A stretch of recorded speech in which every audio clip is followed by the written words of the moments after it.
Estamos de volta com o Saber Direito Debate. Hoje eu estou conversando com o advogado especializado em direito previdenciário, Humberto Tomasi. Professor, no bloco anterior falávamos sobre alguns problemas que envolvem o sistema previdenciário, a questão das perícias e tudo. Eu queria te fazer uma pergunta.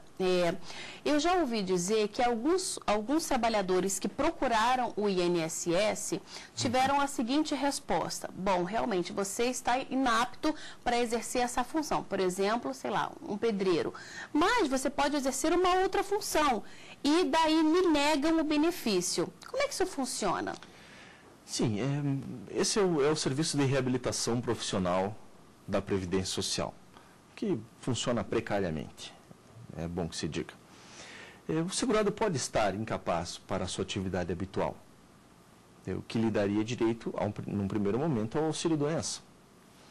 Passado algum tempo, fazendo um tratamento correto, buscando melhorar, então, e retornar ao mercado de trabalho, pode ser que a perícia constate que ele já pode retornar ao trabalho, mas não para a atividade habitual que fazia, não para a atividade que fazia antes desse pedido na Previdência. Agora vai ter que exercer uma outra. Talvez um trabalho de pedreiro possa ser muito pesado para quem tem problema de coluna, ficou com alguma sequela, e aí tenha que exercer alguma outra atividade mais leve. E aí teria que entrar no serviço de reabilitação profissional da Previdência Social. No entanto, até que esse segurado se dê por reabilitado e seja reinserido no mercado de trabalho, deve continuar recebendo auxílio-doença. E normalmente é isso que não se faz. Se nega o benefício, já está apto, pode voltar ao trabalho, mas não para a mesma atividade. Às vezes a pessoa até está realmente apta ao trabalho, mas não consegue mais voltar para a mesma função. E aí necessitaria de ingressar no programa de reabilitação profissional da Previdência Social, ter o seu benefício mantido, benefício de auxílio-doença mantido, enquanto passa por essa reabilitação, e aí até se reinserir no mercado de trabalho, permanecer recebendo. Não é assim que as coisas vêm funcionando. O serviço de reabilitação profissional não funciona muito bem, e o que nós vemos na prática é que o segurado consegue, por conta própria, se reinserir no mercado de trabalho em uma outra função. Então, por conta própria, o segurado acaba procurando outro emprego, outra função, outra atividade que possa exercer e que não lhe prejudique ainda mais a saúde, e segue a sua vida em outra atividade, tendo conseguido por conta própria a reabilitação. Professor, quais são os benefícios por incapacidade que a Previdência oferece hoje? Então, a Previdência Social tem o benefício de auxílio-doença, aposentadoria por invalidez e auxílio-acidente. E também administra para o governo federal o benefício assistencial ao portador de deficiência. Os três primeiros que eu falei, auxílio-doença, aposentadoria por invalidez e auxílio-acidente, são benefícios da Previdência Social. O benefício assistencial ao portador de deficiência, o próprio nome já diz, é um benefício da assistência social, não da Previdência Social. Ele é só administrado pelo Instituto Nacional do Seguro Social. Os três primeiros, o auxílio-doença, o requisito para receber o benefício, requisito específico para receber esse benefício, estar temporariamente incapaz para a sua atividade habitual. A aposentadoria por invalidez, incapacidade definitiva, sem possibilidade de recuperação para qualquer atividade. Sim. E o auxílio-acidente, ele é o único benefício concedido pela Previdência com caráter indenizatório. Ele não é substitutivo da renda. Ele serve para compensar, para indenizar uma perda da capacidade laborativa, uma redução da capacidade laborativa. Então, funciona assim. Se o segurado recebe auxílio-doença por um tempo, decorrente de um acidente de qualquer natureza, não só um acidente de trabalho, mas pode ser um outro acidente que não tenha relação com o trabalho, recebe um auxílio-doença durante um tempo. E aí, após o término desse auxílio-doença, se verifica que ele ficou com lesões que reduzem a sua capacidade de trabalho, ficou com sequelas que reduzem a sua produtividade, a sua capacidade de trabalho. Então não conseguirá mais produzir o que produzia antes do acidente. Tem direito a um auxílio acidente, que é 50% do salário de benefício. Para você ter uma ideia, o auxílio-doença é 91% e a aposentadoria por invalidez 100% do salário de benefício. O auxílio-acidente é 50%. Serve, então, como uma complementação, como uma indenização por essa redução da capacidade de trabalho. E deve ser concedido também pelos peritos da Previdência Social, logo após a cessação do benefício de auxílio-doença.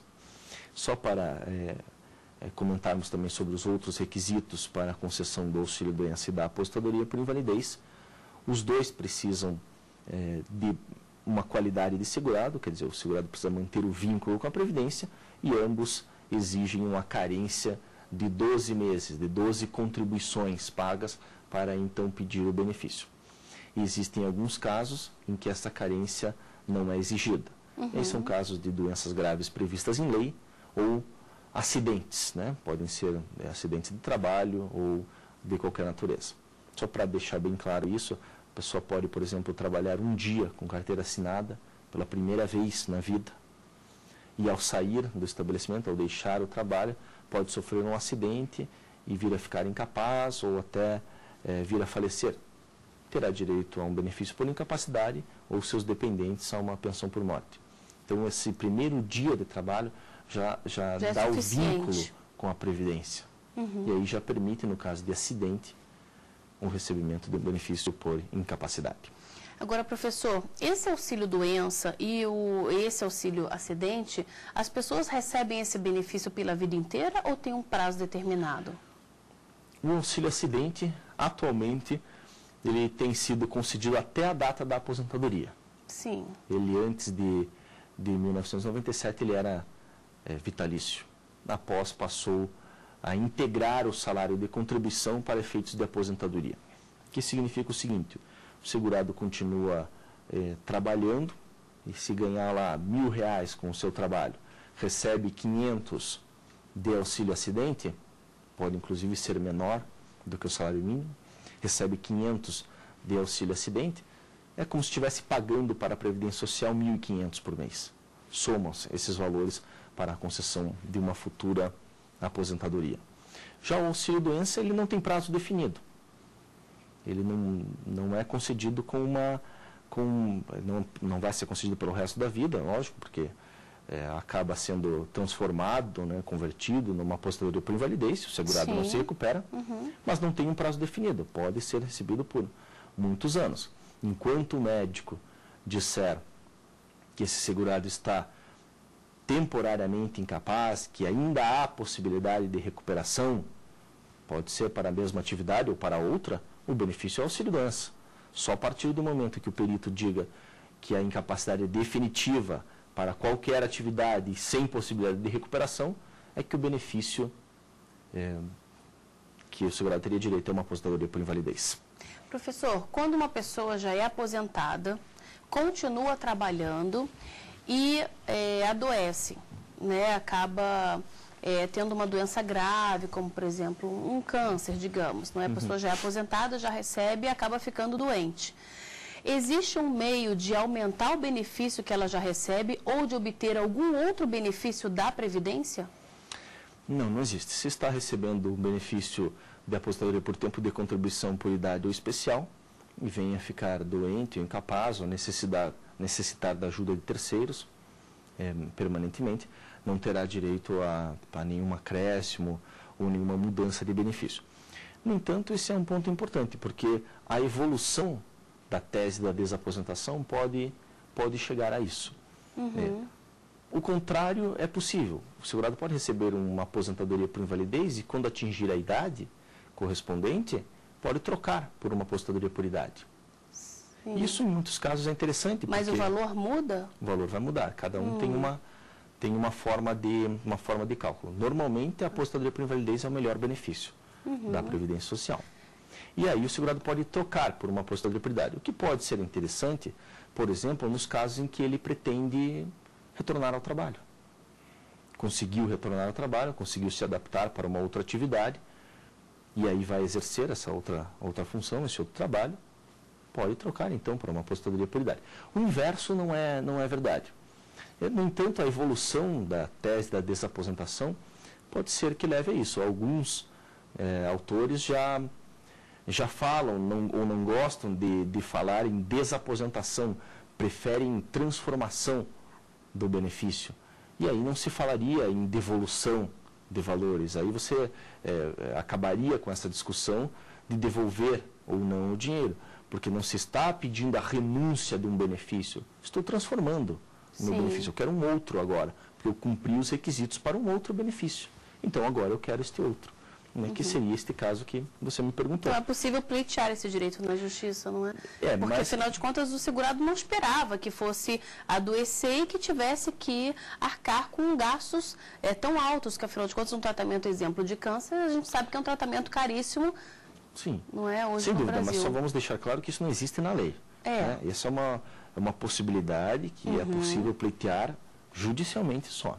Sim. E, professor, uma pessoa que contribuiu durante vários anos com a Previdência e durante um determinado período ela parou de contribuir, digamos que ela fique 5 anos sem contribuir e de repente a pessoa uma moça venha a engravidar, ela tem direito ao salário maternidade ou algum outro benefício da Previdência, já que ela contribuiu a vida toda, ficou só esse período sem contribuir, o que ela pode fazer? Então, não vai ter direito nesse caso, porque necessita manter o vínculo com a Previdência. Né?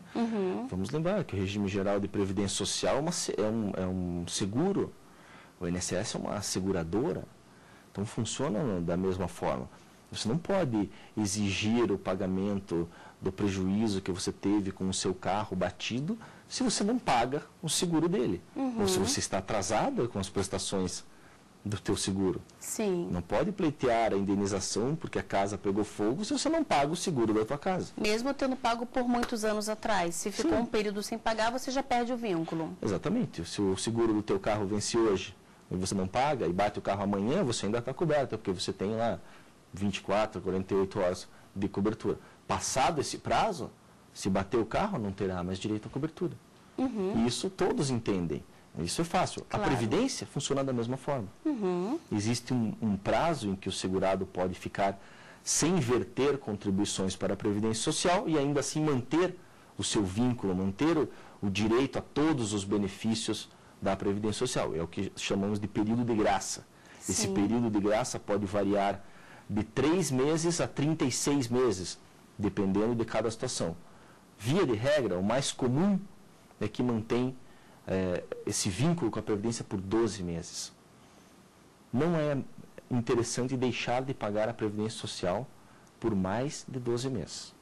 Bom, e se a pessoa quiser voltar a contribuir, ela pode pagar pelo tempo que ficou para trás? E uma outra pergunta, se a pessoa resolve voltar a contribuir, depois de quanto tempo ela passa a ter direito novamente aos benefícios? Certo, pode voltar a pagar a qualquer momento e os valores que ficaram e o período que ficou para trás só pode ser indenizado, só pode ser pago se tiver nesse período ocorrido o exercício de alguma atividade de vinculação obrigatória. O que eu quero dizer é que o segurado facultativo não pode pagar em atraso. Sim. Por exemplo, se a pessoa está desempregada, não exerce nenhuma atividade, se é a dona de casa, se é o estudante, o estagiário, não podem fazer pagamentos retroativos, não podem pagar em atraso. Só pode pagar em atraso quem exerce uma atividade de vinculação obrigatória à Previdência Social, porque a situação dessa pessoa vai ser, em realidade, de débito com a Previdência. Sim. A Previdência poderia bater lá na sua porta e dizer, olha, você está devendo a sua contribuição. Você trabalhou, exerceu atividade de vinculação obrigatória, ganhou dinheiro com isso e não pagou a Previdência. Então nós estamos te cobrando aqui.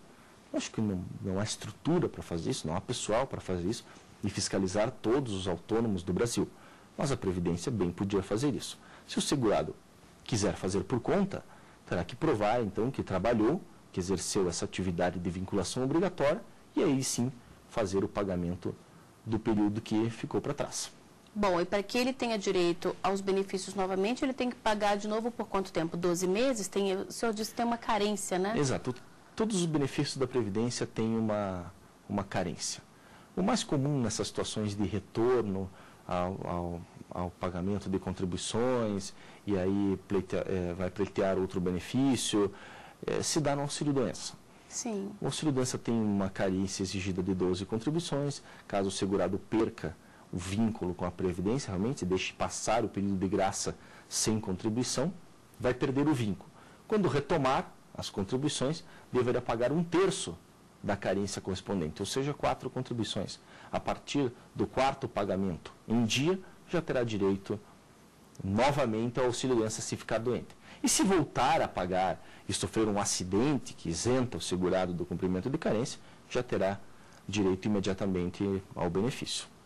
Professor, o que o segurado que precisa de um auxílio-doença deve fazer? Que documentos ele precisa levar para o INSS na hora de requerer esse benefício?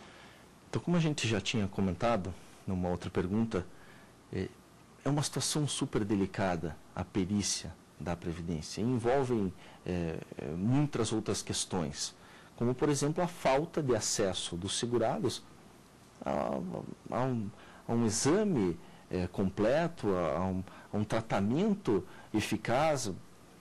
Dependendo do SUS, muito pouco pode se conseguir, muito pouco esse segurado consegue.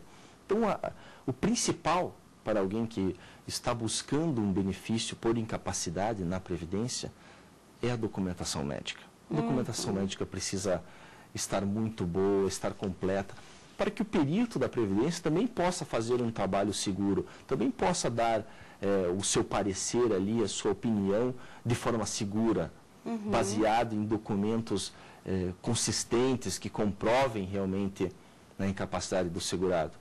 Se o segurado levar poucos documentos, levar um atestado médico só, o que o perito da Previdência pode fazer? Sim. Vai negar.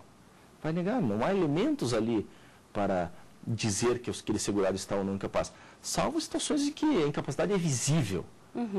Mas muitos e muitos casos não são. LER, DORT, problemas psiquiátricos, muitas vezes não são visíveis.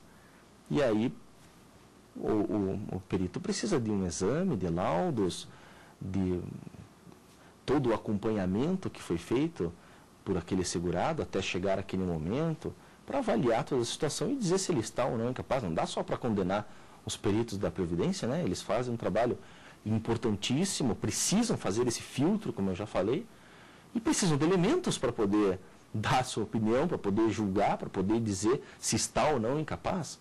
E aí cabe ao segurado reunir a documentação necessária para levar para a perícia. Professor, a gente vai para mais um intervalo. Perfeito. Se você quiser enviar uma sugestão para a gente, anote o nosso endereço, saberdireito@stf.jus.br. Nós voltamos daqui a pouco. Até já.